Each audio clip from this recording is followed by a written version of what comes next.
wondering if the freak-offs are also part of the Diddy parties, or are the Diddy parties the freak-offs? Because the infamous Diddy party that everybody wants to be invited to, the all-white Diddy party, I think one of them, allegedly was turned into one of the freak-offs. I don't know, after hours, The entire legal case between Cassie and Diddy is so sad. It is so sad. And it goes to show, how everybody has truly failed this poor girl. Okay. All of this started when she was 21, 22 years old. Okay. And I just go, where are her friends, her family, her parents, her uncles, everybody who loved her? Everybody who loved her, who obviously saw Cassie rising as a star, seeing her, explode. I loved Cassie's single. Actually, Cassie's single is one of my favorite singles of all time. And I've always wondered, where's Cassie? What is Cassie up to? Cassie never ended up producing any music after that famous single. In fact, she signed with Diddy's record label to produce 10 albums, and she was only able to produce one album. It's just so crazy to me, y'all. When she's detailing all of this, so the freak-offs, weekly freak-offs that she eventually, that's all that she would be doing these freak-offs, finding, strange men on Craigslist and presenting it to Diddy allegedly. Oh. That is my phone, y'all. Sorry about that. Providing these strange men to Diddy to approve to conduct in these freak-offs. It's just so crazy to me. And I just wonder, I just really do wonder as to what people were seeing when they saw the abuse happen in front of their eyes. You saw Diddy, we all know Diddy's assistants, Casey's managers, Casey's PR, Diddy's people saw something crazy and abusive between, Diddy and Cassie. What was going through their mind? Was it truly fear? Was it truly, I'm not going to say anything because it's not my business? Is it truly, even though I know what's wrong, I'm not going to say anything because I'm reaping off of the benefits and the rewards of Cassie and Diddy? It just doesn't make any sense to me as to how and why this happened. Yes, Diddy is a sick man, but it just goes to show that nobody intervened to save Casey. I'm thinking it's Cassie, but it's Casey. It's Casey. I apologize, y'all. Now I'm not about Diddy. Obviously, if you don't know, I'm not a fan of Diddy. I've never had in my entire life, never had. But I am about this trial and the relationship that has been unfolded in front of our eyes as fans of Cassie. And it's just a strange place to be in, where we're here just witnessing and hearing all of the disgusting details that Diddy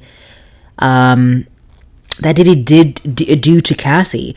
And Diddy's kids are in the courtroom while all of this is being portrayed and described and detailed and showcased in the video. Why are his kids there? It's just disgusting. And of course, maybe people are saying that maybe Diddy probably paid his kids to be there, and maybe he probably told them that be here, it will look good in front of the jury.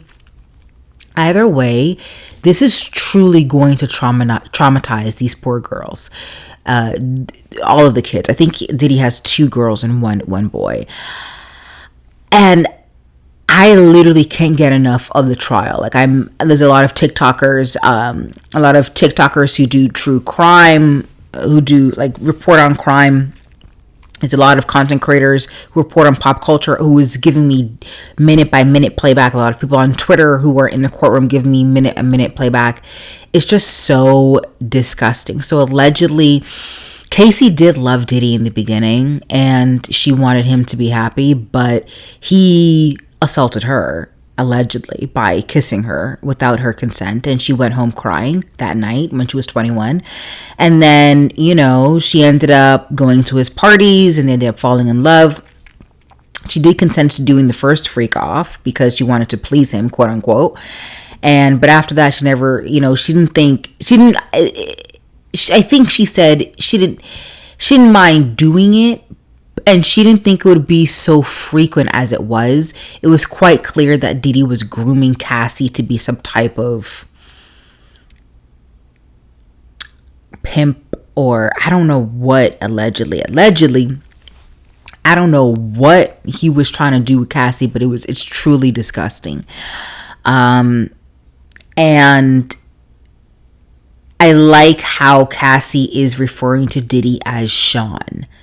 That's his name, Sean. And it's definitely a strategy from the prosecution side. They definitely prepped her very well, making sure that when she refers to Diddy on the stand, Cassie is saying Sean, to strip Diddy away from this, like, you know, media mogul, quote unquote, this famous, you know, rapper, and just like look at him as the black man that he is. And I think that's very strategic and very smart on the prosecution side. I'm just like so interested as to how all of this could have happened, and nobody could have said a word. Nobody could have said anything. Nobody could have helped. Nobody could have intervened. It's so disgusting to me. So I'll keep you guys updated. So far, it seems like Cassie will be doing all of her testimony for the rest of the week. Next week, when I'll do the next I'm About It podcast, where I talk about things that I'm about, like we're doing today. Hey, hi there. We'll talk about what happened this week, next week. So that's just like really fascinating to me, and we're gonna be listening. They've dropped some names, but not anybody surprising, not anybody we should be, you know, worried about or anything like that. But they did drop some names, and we'll see how it goes. I really do hope Diddy goes to jail for life. I'm sorry. There's no same thing with Shannon Sharpe. There's no reason for a man 2 times your age to be dating you. There isn't. And a noble man, a good man would see that, oh, you're older than me. Would see, oh, you're younger than me. I'm not going to date you at this time. Like, you're too young. You're a pretty girl, but I'm going to step away. Like, that's how noble men with integrity and values, that's how they operate. They're not going to be like, oh, you're a pretty girl, I don't care how old you are, I'm gonna date you. And it's just really disgusting. And a lot of men, it's definitely part of the culture. It's not part of just the black culture, it's part of, like, you know, pop culture, where, you know, rich old guys date young girls, and we're just so used to it, we don't say anything. But I think society's opening their it's doing some type of awakening, where we're realizing that the things that we're seeing is not right. Is truly not right. Yeah, it's truly crazy, y'all. It's truly crazy. Shannon Sharpe. I do think too, like, Shannon Sharpe and Diddy have this type of, like, fetish. With the Diddy trial, Casey said that Diddy wanted her to call him Pop Pop, which is the same nickname that she would call her grandfather. I think it's, and the fact that Diddy would want all of these people to be lathered up in baby oil, I also do think it's some type of, like, play on, you know, this mother, like, the crave to be feeling like a kid again, or feeling like, yes, it's power and dominion and control, but the baby oil and the pop-up, I think he looks at Cassie like a kid. Like, not only a person he's grooming, but like a kid, like he wants to be, like, babied. And, like, what is the baby oil? I think it's like this craving to be in a relationship where it's like mother and kid. I don't know, y'all. It's disgusting. Like, only a psychologist can go into the mind of these individuals and figure out what in the freak is going on. So, next. There's so much to talk about. So many things have transpired in the last few weeks. We are definitely going to get into it. Don't forget to hit that subscribe button and that leave a comment, leave a like, leave any question, comment you guys want to state down below. The Met Gala happened, so let's talk about it. I think the Met Gala, the outfits overall that came from the Met Gala were gorgeous, chef's kiss. Everybody, especially black people, dressed to the nines, to an odds to black dandyism, fine black tailoring, and honestly, the white individuals, because it was mostly white people who either refused to participate because they didn't know what to wear, so they copped out, or they did participate, but it was kind of like, again, a cop-out. It was kind of really boring. And then you watch them go to another event the next day, and it's just this beautiful, thing. So it's really disappointing, and it makes me really angry. It makes me really, really angry that the one time we have a black-run event at the Met Gala, But then again, I know a lot of people are like, oh, it's white people, like, what are we going to expect? Like, at least black people showed up and showed out. Tiana Taylor's look was the ideal definition of black dandyism. So is that black guy who's on TikTok who has so many followers. I forgot his name. Dabby? I forgot his name. He wore like the watches on the side and then half a trench coat. Brilliant. Of course, we have Zendaya in her all white. So people thought it was boring. I think it was tailored to perfection. Gorgeous. Sometimes simple does all the work for you. Like simple, all you need to do is put it on a simple look. Sometimes that simple look can speak volumes. And not only did she wore that suit, the suit didn't wear her, she showed us how simple and how easy it is to follow instructions when attending a theme party. Okay, it's very that simple. And of course, she was dressed by La Roche, of course, the genius, the legend. Let's see, I loved so many other people's. Everybody else is escaping me. Cardi B's, green suit was incredible. I think a lot of people did do either suit dresses or a cutout, deconstructed suit dress. A cutout, deconstructed suit dress, which was fine. But I really did wish everybody played on the traditional form of fine black dandyism, which is a fine black suit, which is what I expected everybody to do, which a lot of people did not. And most of them were white people. White people did not show up and show out. And I created a TikTok saying how all of the Kardashians really didn't really pull it for me. And then people were like, you're racist because they just happen to be white. And I'm like, everybody needs to take a deep breath and leave my damn page if that's what you think is happening.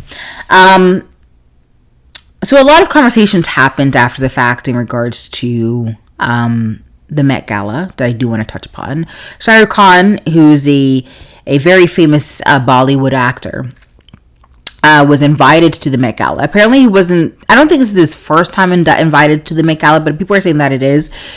So he was invited to the Met Gala, and of course, the first event that he's invited to, it was to a black event, and the black people invited him to the Met Gala.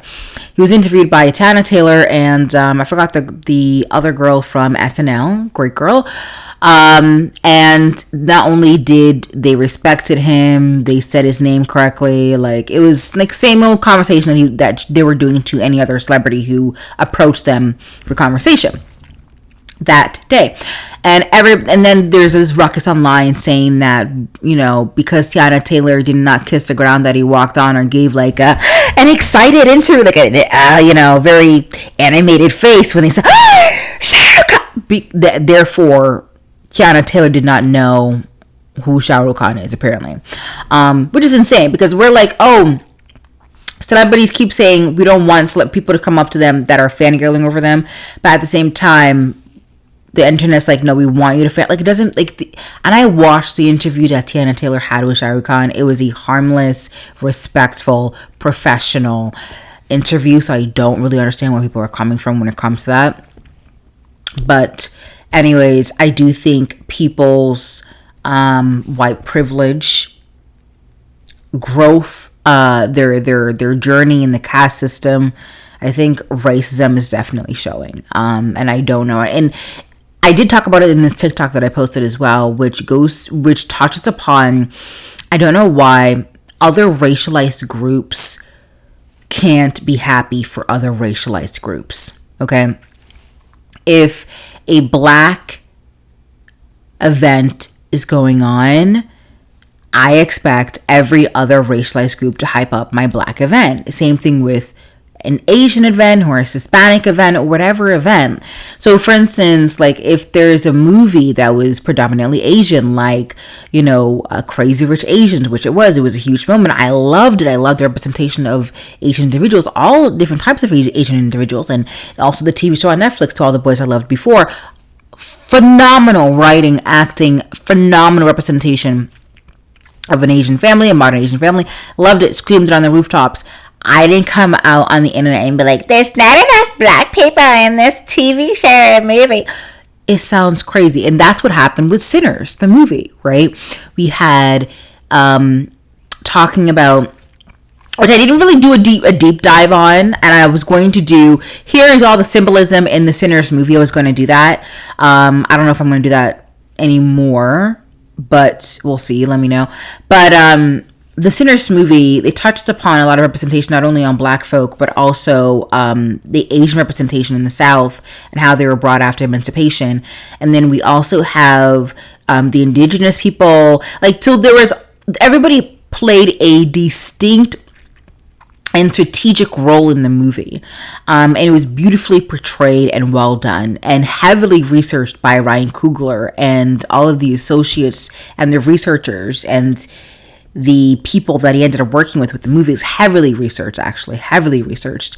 And if you want to know more, go on the Sinners Instagram page and Sinners Twitter page. I might create a whole video just breaking down all of the symbolism, like I did before for the Beyonce, Cowboy Carter, Thanksgiving. Was it Thanksgiving? No, Christmas Day concert, and like I did for Kendrick Lamar's Super Bowl event. Yeah, so it's all on my YouTube page, and everybody seemed to loved it, and I'm really happy that it was received really well. I had really fun filming, so I might do that for Sinners.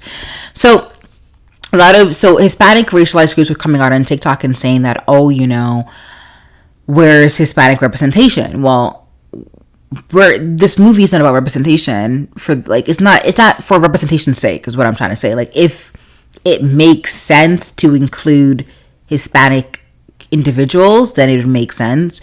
This movie is not about just including every single type of racialized group known to man.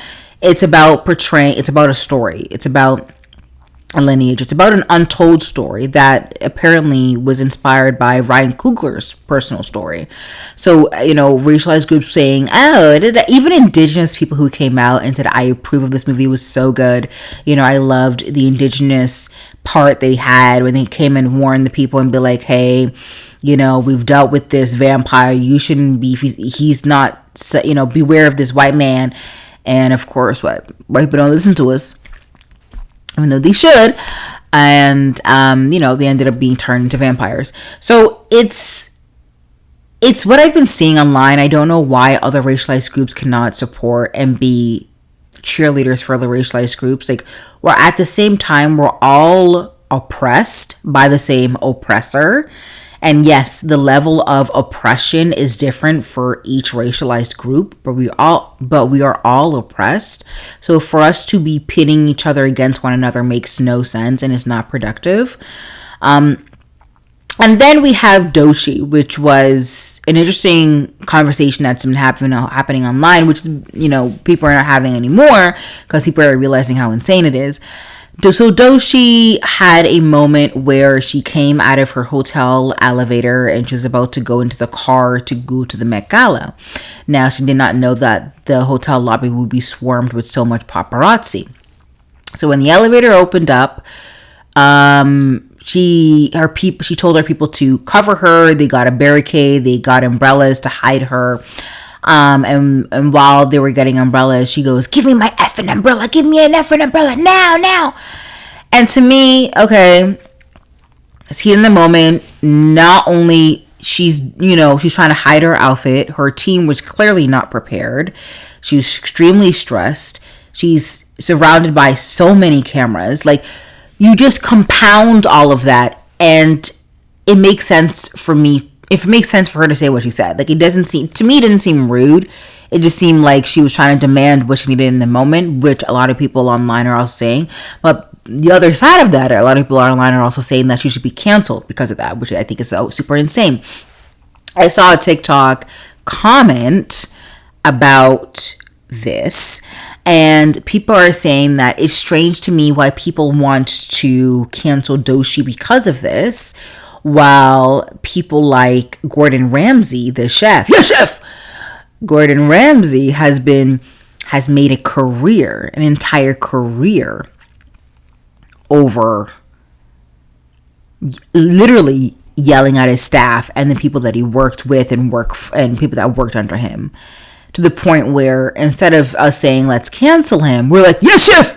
Like, Gordon Ramsay literally made people cry. And I'm not saying Doechi is like Gordon Ramsay, not even the slightest.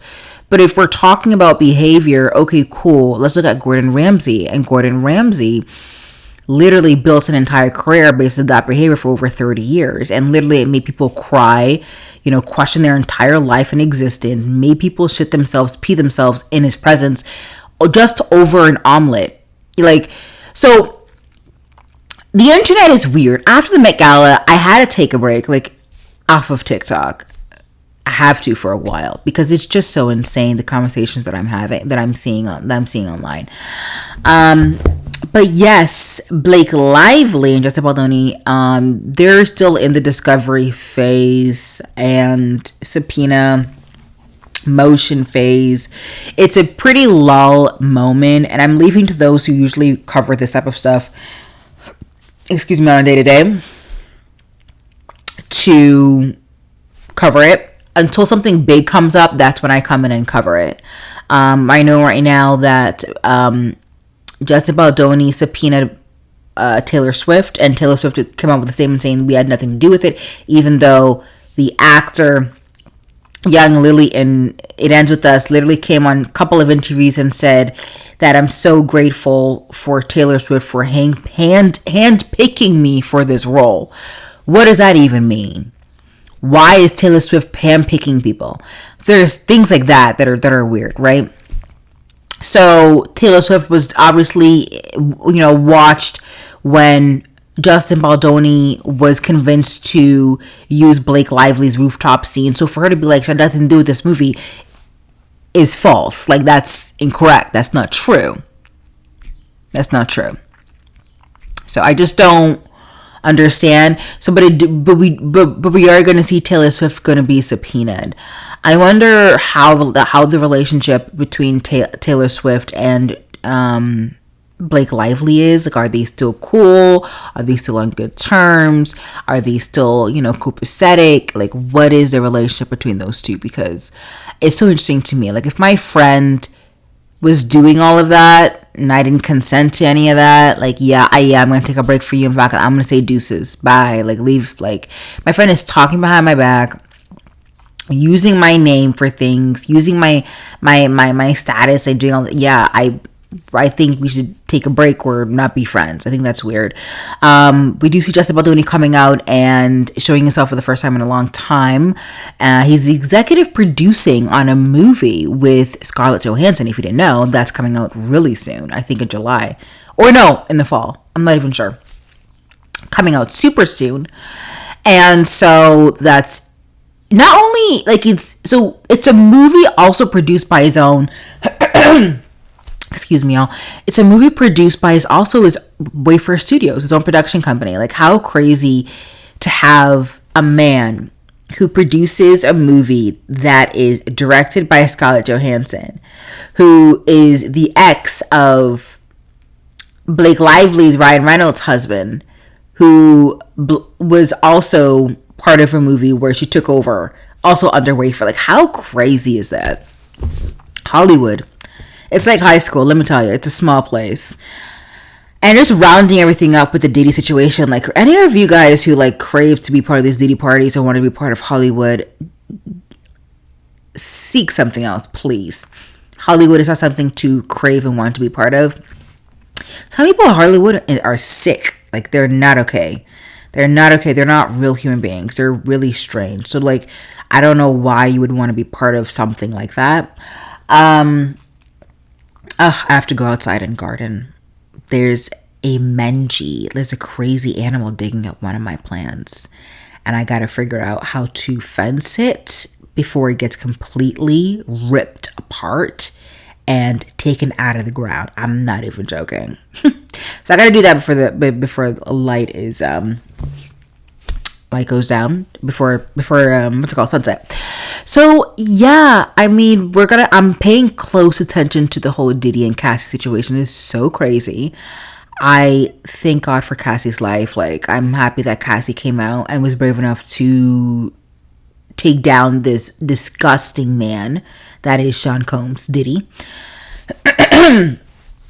And it's just, like, you men are sick. I'm sorry. And I know this is all alleged, but you men are sick. Like, you guys need, like, help. You guys do need help. So with that being said, I wish you guys all the best for this upcoming week. I'll see you guys next week. Let me know your thoughts about everything that I've discussed.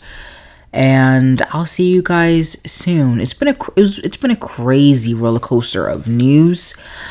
But I usually say stay woke, so stay off and stay safe, but I gotta find a different slogan. I don't know, I'll figure it out. Bye, y'all.